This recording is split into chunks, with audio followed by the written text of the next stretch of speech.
BNP মহাসচিব মির্জা ফখরুল ইসলাম আলমগীর বলেছেন, একটি মহল সুপরিকল্পিতভাবে বিএনপিকে সংস্কারের পরিপন্থী হিসেবে প্রতিষ্ঠার চেষ্টা করছে। তিনি বলেন, বিএনপি গেল ১৬ বছর রাজপথে ফ্যাসিবাদের রক্তচক্ষু উপেক্ষা করে গণতন্ত্র প্রতিষ্ঠার লড়াই চালিয়ে গেছে। তাই বিএনপির বিরুদ্ধে কোনো ষড়যন্ত্র কাজে আসবে না। আরও জানাচ্ছেন মোবাশ্বের আহমদ। রাষ্ট্র সংস্কার বিষয়ে জাতীয় ঐক্যমত্য কমিশনে চলমান আলোচনার বিষয়ে তুলে ধরতে রবিবার সকালে বিএনপির গুলশান কার্যালয়ে সংবাদ সম্মেলন করেন দলের মহাসচিব মির্জা ফখরুল ইসলাম আলমগীর। অনেক বিষয়ে ছাড় দিয়ে হলেও একমত হয়ে এ সময় জনপ্রশাসন সংস্কার কমিশন, বিচার বিভাগ সংস্কার কমিশন ও নির্বাচন সংস্কার কমিশন সহ ৬টি কমিশনের বিভিন্ন প্রস্তাবে বিএনপির মত ও দ্বিমত বিষয়ে বিস্তারিত তুলে ধরেন তিনি। বলেন, রাষ্ট্রের গণতান্ত্রিক ধারাকে বাধাগ্রস্ত করে ও দুর্বল করে এমন কোনো সিদ্ধান্তে বিএনপি একমত হয়নি।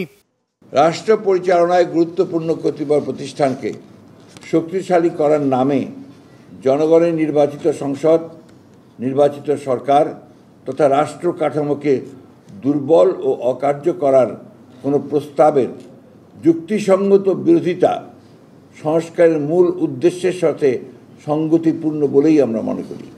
জানান, বাস্তবায়ন দুরূহ এমন অনেক নিত্য নতুন প্রস্তাব ঐক্যমত্য কমিশনে এলেও পুলিশ সংস্কার কমিশনের বিষয়টি এখনও আলোচনায় আসেনি। দীর্ঘ আলোচনার পর নতুন নতুন প্রস্তাব উত্থাপন ও তা নিয়ে অনেক সময় অচলাবস্থা সৃষ্টির কারণে কার্যক্রম বিলম্বিত হচ্ছে।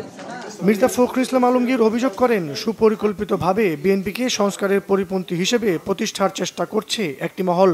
৩১ দফা নিয়ে আমরা অসংখ্য প্রোগ্রাম করেছি।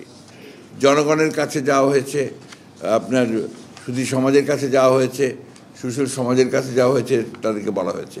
তো সেই বিষয়ে আজকে একটা মহল, একটা চক্র অত্যন্ত পরিকল্পিতভাবে বিএনপিকে সংস্কার বিরোধী বলে প্রচার করবার একটা অপচেষ্টা চালাচ্ছে। এ সময় এনসিসি, প্রধানমন্ত্রীর মেয়াদ ও পিআর পদ্ধতিতে নির্বাচন ব্যবস্থা নিয়ে বিএনপির অবস্থানের বিষয়ে সাংবাদিকদের প্রশ্নের উত্তর দেন সংবাদ সম্মেলনে উপস্থিত বিএনপি নেতারা। পৃথিবীর কোনো দেশে প্রধানমন্ত্রীর মেয়াদ নির্ধারিত থাকার কোনো নজির নাই। সত্ত্বেও আমরা বলেছি যে কোনো ব্যক্তি 10 বছরের বেশি প্রধানমন্ত্রীর আসনে বহাল থাকবেন না। পিআর হলো একটা কনসেপ্ট, একটা ধারণা। এটা বিভিন্ন দেশে পৃথিবীর বিভিন্নভাবে এটা কার্যকর হয়।